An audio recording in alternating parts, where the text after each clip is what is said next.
Alors pourquoi est-on venu aujourd'hui à ces journées scientifiques? C'est à l'invitation de Madame Molcar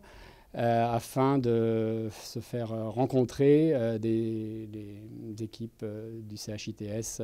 intéressées par la recherche clinique avec les laboratoires de la faculté.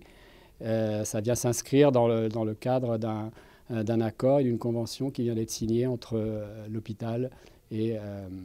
la faculté de Toulon pour développer en commun des projets de recherche translationnelle, recherche biomédicale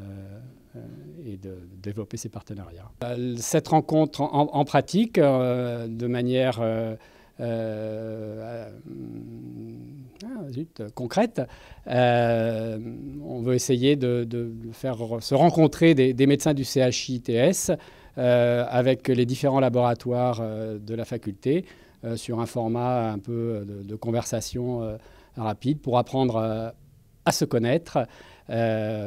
connaître les intérêts des uns et des autres dans des projets de recherche, leurs activités diverses et voir si effectivement des collaborations ne peuvent pas se nouer à partir de cette rencontre. Donc l'événement a pris la forme de speed dating, effectivement, c'est-à-dire donc où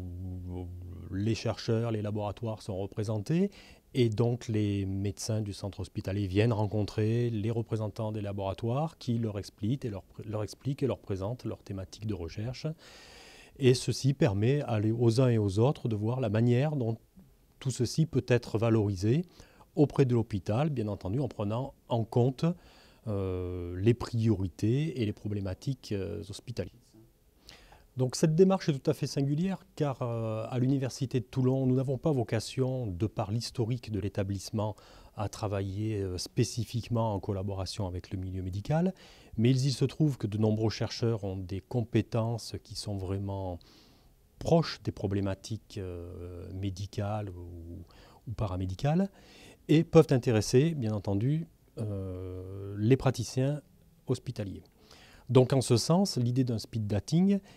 est intéressante puisque ça permet aux chercheurs de vraiment présenter leurs compétences et leurs travaux de recherche et ce vers quoi ils tendent, où ils peuvent tendre en termes de valorisation. Et en ce sens, bien entendu, les praticiens hospitaliers viennent